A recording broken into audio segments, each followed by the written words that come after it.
बिस्मिल्लाहिर्रहमानिर्रहीम।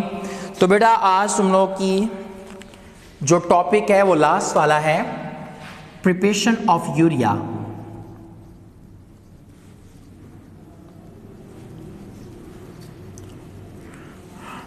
अब यूरिया के लिए जो हम रॉ मटेरियल यूज करते हैं उसमें एक आप लोगों की है ammonia gas, dry ammonia gas, ठीक है, dry. And number 2 carbon dioxide, ये भी ड्राई गैस है।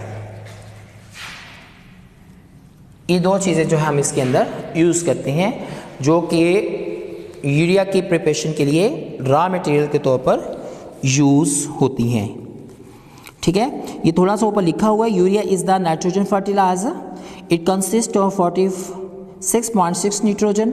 It is white crystalline compounds highly soluble in water. It is used for the manufacturing of important chemicals, but it is major about 90% used in a fertilizer. ठीक है, तो ये हमारे पास raw material है। तो ये बहुत सिंपल सा टॉपिक है, कोई टफ नहीं है। तो इसमें सबसे पहले हमने जो पहला स्टेप आता है वो प्रिपरेशन ऑफ अमोनिया गैस, ये फर्स्ट स्टेप है। अमोनिया गैस को तैयार करने का तरीका कहलाता है हाबर प्रोसेस। ये एक साइंटिस्ट है जिसने जो है अमोनिया तैयार करने का तरीका जो है वो बयान किया है, ठीक है ना। तो इसने बाकायदा मिकदार बताई कि इतनी मिकदार में नाइट्रोजन मिलता है, इतनी मिकदार के अंदर हाइड्रोजन मिलता है, तो हमारे पास क्या बनता है, अमोनिया। तो नाइट्रोजन हमारे पास जब हाइड्रोजन के साथ रिएक्ट करती है 300 डिग्री सेल्सियस टेम्परेचर के ऊपर, और इसमें एटमॉस्फेरिक प्रेशर 200, ये 200 एटमॉस्फेरिक टेम्परेचर है, और ये हमारे पास 450 तक टेम्परेचर जाता है, ठीक है। तो हमारे पास बनती है अमोनिया गैस बनती है। बैलेंस करने के लिए 3 यानी 1:3, ये 1 मोल इसके हो, 3 मोल्स हाइड्रोजन के हो, तो आपको अमोनिया गैस हासिल होती है। ये हाबर प्रोसेस है। हाबर प्रोसेस से जब हम अमोनिया गैस हासिल कर लेते हैं, नेक्स्ट स्टेप हमारे पास होता है फॉर्मेशन ऑफ अमोनियम कार्बामेट, ठीक है ना। सेकेंड स्टेप हमारे पास क्या है, फॉर्मेशन ऑफ अमोनियम कार्बामेट। तो ये भी हमारे पास बहुत सिंपल सा है, ठीक है।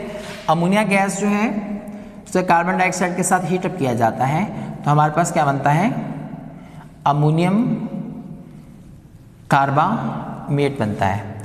अब ये अमोनियम कार्बामेट, इसको मजीद आगे गर्म किया जाता है। बेटा सबको समझ आ रही है ना, मैंने कहा ये सिंपल सा आप लोगों का टॉपिक है। तो अमोनियम कार्बामेट को आगे जो है मजीद गर्म किया जाएगा, ठीक है ना, यूरिया फॉर्मेशन के लिए। यूरिया फॉर्मेशन NH2COONH4, जब इसे हीटअप करते हो तो वाटर बनता है, साथ हमारे पास बनता है NH2CO, चाहे ऐसे लिख लो, चाहे इसको NH2CONH2 लिख लो, चाहे N2H4CO लिख लो, कुछ भी लिख लो, ठीक है। अब ये जो आप लोगों का यूरिया होता है वाटर सॉल्युबल होता है, इसमें हमारे पास वाटर भी बनता है, तो लिहाजा वाटर यहाँ पे जो बनता है ये वेपर्स फॉर्म के अंदर होता है। तो वेपर फॉर्म में वाटर होने की वजह से इसमें आ जाती है नमी। क्या आ जाती है, नमी आ जाती है। तो नमी को दूर करने के लिए आखिरी जो स्टेप है, ये कितनी होगी, 1, 2, 3 और 4। आखिरी स्टेप होता है ग्रेनुलेशन का। ग्रेनुलेशन मीन्स कि यहाँ पे इसके ग्रेन्स बना जाता है। आपने देखा होगा यूरिया ग्रेन्स फॉर्म में होता है, छोटे छोटे दाने होते हैं। तो उसके लिए हम जो है टावर यूज़ करते हैं, नीचे से उसके जो बेस होती है उसमें से हम हॉट एयर जो है वो दाखिल करते हैं। ऊपर से जो यूरिया जिसमें नमी होती है ऊपर से वो फेंका जाता है, नीचे से गर्म हवा दाखिल की जाती है। जैसे गर्म हवा आती है उसमें जितनी नमी होती है वो सारी की सारी क्या हो जाती है, एवापोरेट हो जाती है, और आपको नीचे जो है वो ग्रेन्स की सूरत में जो है वो यूरिया हासिल होना शुरू हो जाता है। तो ये प्रोसेस हमारे पास क्या कहलाता है, ग्रेनुलेशन प्रोसेस कहलाता है। तो मेरा ये सिंपल सा था टॉपिक। ये फ्लो शीट साथ बनी हुई है, तुम लोगों ने खुद देख लेनी और इसके साथ बनाना है। सेम स्टेप यही इस तरीके से ये बनते जाएंगे। आप लोगों ने आखिर में ग्रेनुलेशन पढ़ना। At this stage, liquid urea is evaporated to form granule. When liquid urea is sprayed from top of a tower under pressure and hot a current of air is introduced from the base, it evaporates to form granules. This is stored to be marketed. उसके बाद हमारे पास ये 7 flow sheet भी बनानी है, ठीक है। Important and stages of urea. It is white crystalline organic compound. Its importance is because of following usage. Number 1, urea is widely used world over in the agriculture sector, both as fertilizer and animal feed. जानवरों की खुराक के लिए और fertiliser के तौर पर ये बहुत ज़्यादा पूरी दुनिया में यूज़ होती है। एनिमल फूड एडिक्टिव, अगर किसी जानवर ने जहरीला खाना खा लिया हो या जहरीली हर्ब या बहुत ही कंसनट्रेटेड केमिकल में हर्ब खाई तो उसमें साथ ये दी जाती है, जिसकी वजह से वो एसिडिटी या उसकी जो हार्मफुल कैरेक्टरिस्टिक्स होती हैं वो कम हो जाती हैं। About 90% of urea is used as fertiliser. It has a highest nitrogen percentage, much higher than other nitrogen fertiliser. दूसरी जितनी भी नाइट्रोजन फर्टिलाइज़र उनकी निस्बत यूरिया में सबसे ज़्यादा नाइट्रोजन होती है। It is the harmless and used for a type of the crops and solids. It is non toxic, non explosive, ठीक है, धमाका खीज नहीं, इसमें ज़्यादा धमाका पैदा करने की एबिलिटी नहीं है। Therefore can be stored safely, but it is very soluble in water and hygroscopic. Hygroscopic are those compounds which have tendency to absorb water. Therefore, storage requires better packing. It is used as raw material for the manufacturing of many important compounds. It is used to make explosives. It is used in automobile system to reduce nitrogen oxide pollutant in the exhaust gases. तो automobiles के अंदर जो converted engines होते हैं उनके अंदर इसके जो है वो वेपर्स या लिक्विड फॉर्म में वेपर्स यूज़ होते हैं, लिक्विड फॉर्म में होते हैं।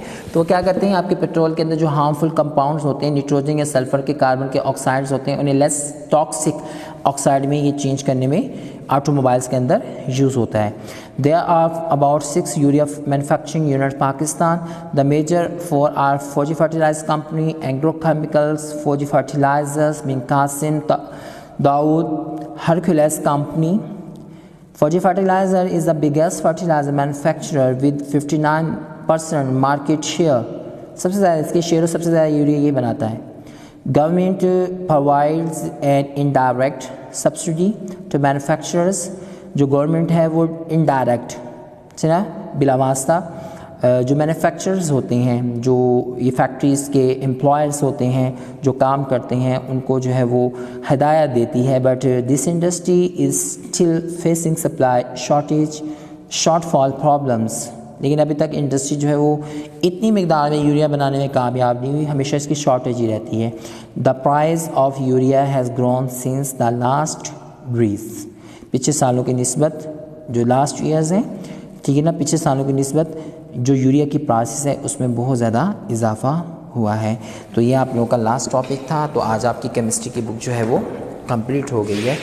तो इसे अच्छे से याद करना है। तुम लोग का टेस्ट जो है वो भी शुरू होने वाले हैं, तो आपको टेस्ट शेड्यूल जो है वो दे दिया जाएगा। अल्लाह ताला आप सबका हामी हो, नासिर हो।